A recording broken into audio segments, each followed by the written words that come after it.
कभी कभी ना सही काम करने के लिए कुछ गलत सा लगने वाला काम करना पड़ जाता है। अजीब है ना? पर क्या यह मुमकिन है? क्या हमारा कानून भी ऐसी किसी सिचुएशन को मानता है जहां किसी को नुकसान पहुंचाना न सिर्फ ठीक हो बल्कि जरूरी भी हो? चलिए आज इसी कानूनी पहेली को सुलझाते हैं। जरा सोचिए, एक तूफानी समंदर है, एक नाव का कप्तान है और एक बड़ी सी लहर उसकी नाव को एक चट्टान की तरफ धकेल रही है जहां कई लोग फंसे हुए हैं। अब उन्हें बचाने का सिर्फ एक ही रास्ता है, एक छोटी खाली नाव को टक्कर मारकर अपना रास्ता बदलना। ऐसे में कोई क्या करेगा? और इससे भी बड़ा सवाल, कानून इस बारे में क्या कहता है? यह सिर्फ एक मॉरल क्वेश्चन नहीं है, ये एक बहुत बड़ी कानूनी दुविधा भी है। तो इन सवालों का जवाब हमें मिलता है भारत के नए क्रिमिनल लॉ यानी भारतीय न्याय संहिता में। और पता है, इसकी एक धारा सेक्शन 19 खास तौर पर ऐसी ही मुश्किल सिचुएशंस के लिए बनाई गई है। मतलब वो हालात जहां सही और गलत के बीच की लाइन एकदम धुंधली सी हो जाती है। और देखिए, ये सेक्शन एक बहुत ही कह सकते हैं क्रांतिकारी आइडिया सामने रखता है। ये कहता है कि कुछ हालातों में ये जानते हुए भी कि किसी काम से नुकसान होगा, वो काम करने वाला इंसान अपराधी नहीं माना जाएगा। लेकिन एक मिनट, यहाँ एक लेकिन है। इसके लिए कुछ बहुत ही सख्त शर्तें हैं।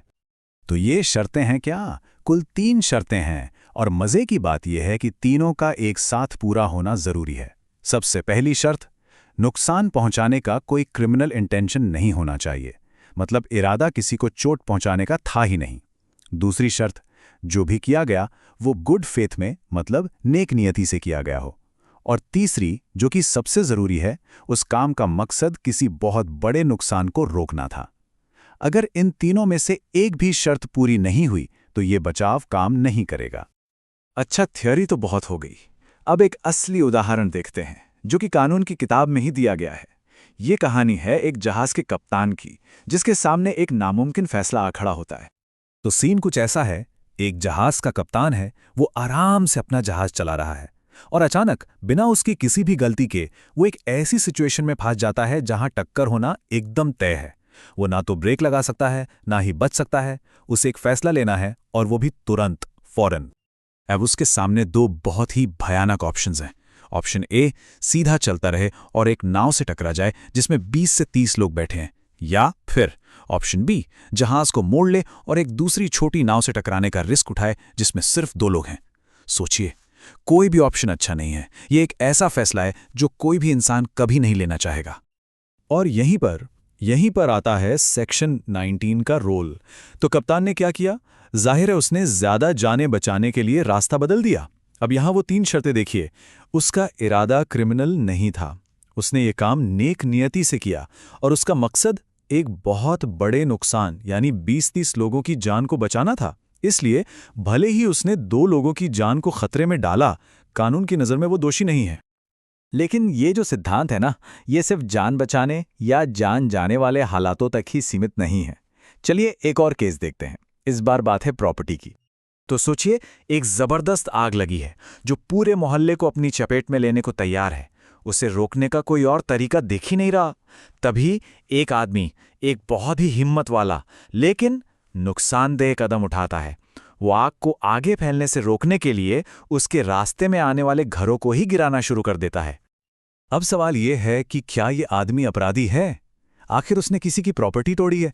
लेकिन चलिए फिर से उन 3 शर्तों की कसौटी पर इसे कसते हैं। उसका इरादा क्या था? लोगों की जानें और बाकी की प्रॉपर्टी बचाना। क्या उसने ये नेक नियति से किया? बिल्कुल। और उसका लक्ष्य क्या था? एक बहुत बड़ी तबाही को रोकना। तो यहां भी वो कानून के इस बचाव का हकदार हो सकता है। और कानून भी यही कहता है, अगर खतरा वाकई बहुत बड़ा और सिर पे था तो घरों को गिराने का उसका ये काम अपराध नहीं माना जाएगा। क्यों? क्योंकि उसने एक छोटे नुकसान को चुनकर एक बहुत बड़े नुकसान को होने से रोक लिया। लेकिन रुकिए, ये इतना भी सीधा नहीं है। ये कानून किसी को कुछ भी करने का फ्री पास नहीं देता। इसमें एक बहुत बड़ा पेच है। तो क्या इसका मतलब ये है कि कोई भी एक बड़े अच्छे काम के लिए ये सब कर रहा था, ऐसा बहाना बनाकर कानून से बच सकता है? जवाब है बिल्कुल नहीं। कानून में साफ साफ लिखा है कि हर केस अपने आप में अलग होता है। कोई एक फॉर्मूला सब पर फिट नहीं हो सकता। कोर्ट को हर सिचुएशन के फैक्ट्स को देखना होगा। क्या खतरा सच में उतना बड़ा था? क्या नुकसान पहुंचाने के अलावा कोई और चारा था ही नहीं? और जो नुकसान किया गया, क्या वो रोके गए नुकसान से वाकई बहुत कम था? तो मतलब बात का सार ये है कि इसका कोई आसान जवाब नहीं है। सेक्शन 19 कोई मैथ का फॉर्मूला नहीं है, ये बस एक गाइडलाइन है। हर केस में कॉन्टेक्स्ट यानी कि उस वक्त के हालात ही सब कुछ तय करते हैं।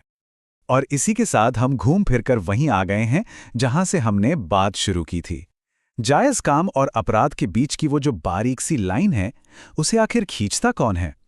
कानून हमें एक रास्ता तो दिखाता है, पर आखिर में ये फैसला इंसान के विवेक पर ही छोड़ दिया जाता है। जरा सोचिए, अगर उस कप्तान की जगह कोई और होता तो वो क्या करता?